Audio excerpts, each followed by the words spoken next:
सबको जय सु। फिर से मैं एक बार आप लोगों के सामने अपने नए वीडियो के साथ आई हूँ।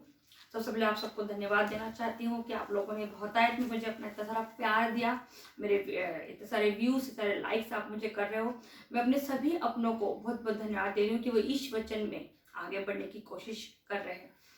मैं फिर एक बार आप लोगों से रिक्वेस्ट करना चाहती हूँ कि जितनी भी वीडियो मैं भेज रही हूँ उसका मेन मकसद, मेन उद्देश्य है कि मेरे परिवार के लोग बाइबल के वचनों के ऊपर मनन चिंतन करें।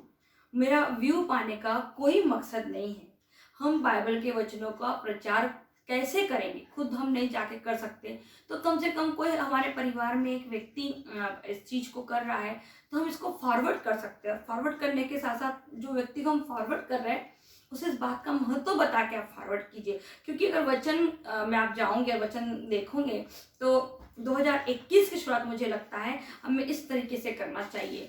अगर आप दानियल के ग्रंथ में जाओगे तो वहां लिखा है, दानियल ग्रंथ के 12वें अध्याय में, और जिन्होंने बहुतों को धार्मिकता की शिक्षा दी है वे अनंत काल तक तारों की तरह चमकते रहेंगे।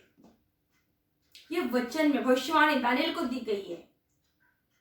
तो जरा सोचिए, हम अब घर घर जाके तो धार्मिकता का प्रचार नहीं कर सकते या हम खुद प्रचारक तो नहीं बन सकते, लेकिन कम से कम हमारे परिवार में अगर कोई एक व्यक्ति की चीज को कर रहा है तो हम कितना बड़ा काम में उसका सपोर्ट कर रहे हैं, हम तारों के समान चमकने की कोशिश कर रहे हैं। तो मुझे लगता है ये जो नया साल है इसकी शुरुआत आपको और मुझे सबसे मेन फोकस ईश वचन का किस तरीके से हम अपने जीवन में उसको लाएं और किस तरीके से अपने जीवन के माध्यम से दूसरों तक पहुंच सके, उसका प्रचार कर सके, इस पे हमें फोकस करना चाहिए, मुझे ऐसा लगता है। तो चलिए हम आज के टॉपिक पे चलते हैं। तो मेरा जो आज का टॉपिक है, जो विषय मैं लेके आप लोगों के बीच में आई हूँ, उसका नाम है स्वयं को खाली करना। हाँ दोस्तों, यदि आप अपने और परमेश्वर के रिश्ते को स्ट्रॉन्ग करना चाहते हैं, मजबूत करना चाहते हैं और ईश्वर को अपने जीवन में लाने चाहते हो, तो उसके सबसे पहले आपको अपने अंदर के उस मैं को खाली करना पड़ेगा। मेरा जॉब, मेरी पर्सनालिटी, मेरी प्रॉपर्टी, मेरे माँ बाप की प्रॉपर्टी, ये जो मैं है, इससे आपको क्या करना होगा, बाहर निकलना होगा। यदि आप पूरा बाइबल का अध्ययन करोगे तो शुरुआत में अगर आप देखोगे तो जब जब प्रभु ने जिन जिन व्यक्तियों को अपनी योजना में शामिल किया, उससे पहले, शामिल करने से पहले उन्हें खाली किया। जैसे कि अगर आप सबसे बड़ा उदाहरण आपको देखोगे, इब्राहिम को प्रभु ने अपनी योजना के लिए चुना, नूह को प्रभु ने अपने इसके लिए चुना।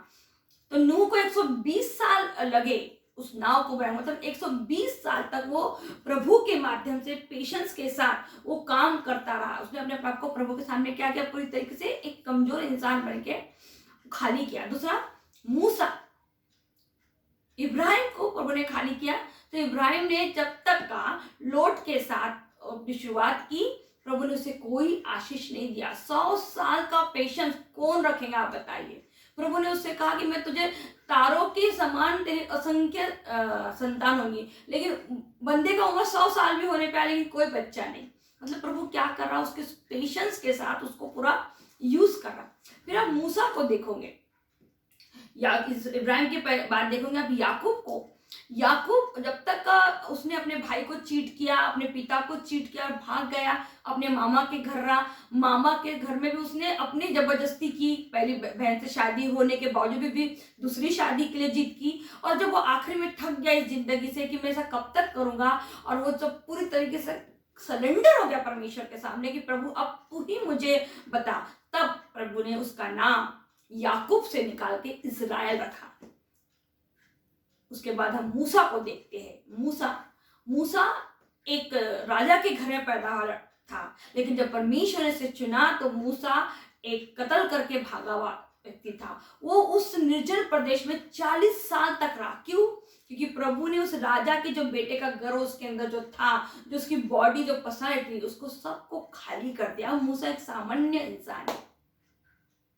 उसके बाद अगर आप जाओगे न्यू दाऊद में जाओगे तो दाऊद एक गोलियत छोटा चरवाहा था, प्रभु के सामने सरेंडर हो गया। और उसके बाद प्रभु ने उसको चुना। सुलेमान ने अपने आप को फिर सरेंडर किया कि प्रभु तू मुझे विवेक प्रदान कर ताकि मैं इस राज्य को क्या कर सकूं, चला सकूं।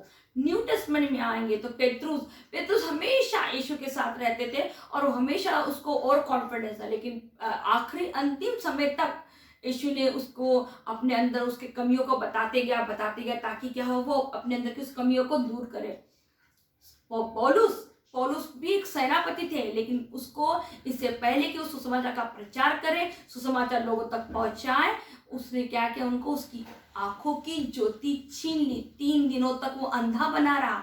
क्यों? ताकि वो अपनी पूरी ताकत छोड़ के सिर्फ परमेश्वर के ऊपर निर्भर हो जाए, सिर्फ ईश्वर पर वो क्या हो जाए, निर्भर हो जाए। तो जी हाँ दोस्तों, अगर आपको और मुझे परमेश्वर पर निर्भर होना है, परमेश्वर की संगति में आना होगा, तो हमको अपने आप को परमेश्वर के सामने खाली करना होगा। अपने सारे परेशानियों में, अपने सारे दुख तकलीफों में सबसे सर्वप्रथम स्थान परमेश्वर को देखना होगा। लेकिन अभी हमारा सबसे बड़ा प्रॉब्लम क्या है, मैं आपको एक एग्जाम्पल के द्वारा बताना चाहूंगी।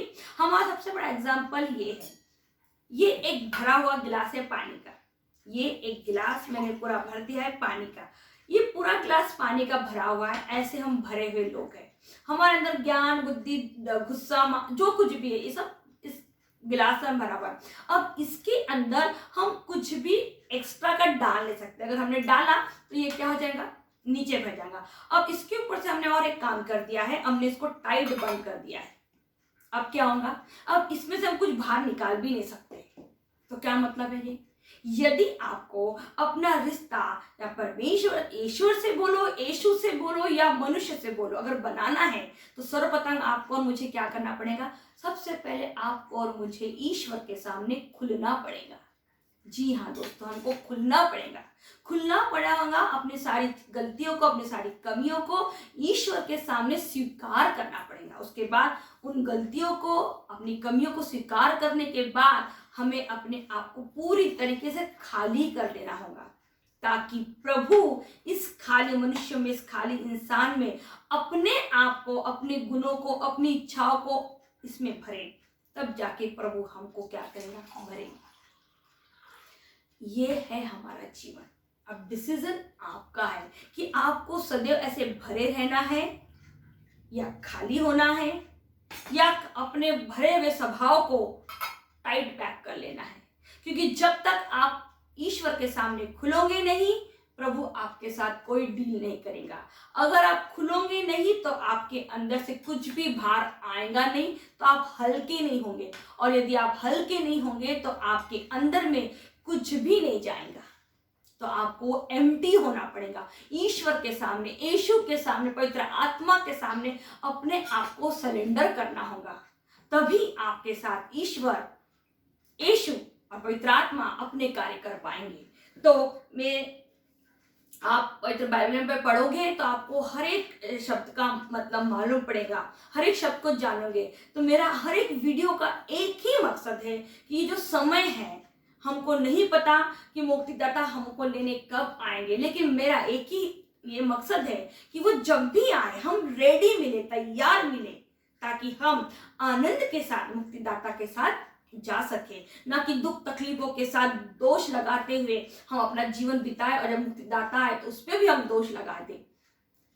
एक बार फिर से आप लोगों से रिक्वेस्ट है कि अपने घरों में पवित्र बाइबल का अध्ययन करना शुरू कीजिए, अपने जीवन को बदलिए, अपनी उन आदतों को, जो आदतें आपको ईश्वर से अलग ले जा रही है, उन्हें बदलिए। आपका और ईश्वर का संबंध बहुत अच्छा कीजिए, क्योंकि वही हमें सांसारिक और आत्मिक जीवन दोनों को बचा सकता है।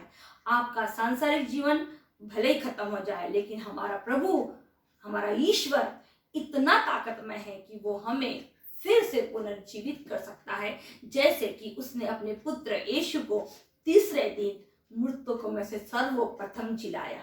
अगर हमें विश्वास करते हैं कि मुक्तिदाता को उसने जिलाया है, तो वो हमको, जिसे उसने अपने वंशज बनने को बुलाया है, उसे भी तीसरे दिन महिमा के साथ जरूर उठाएगा।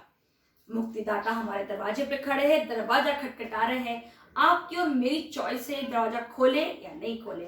फिर से एक बार रिक्वेस्ट करूंगी, जितना हो सके उतना इस धर्म के प्रचार को लोगों तक पहुंचाइए, इसे आगे तक लेके जाइए।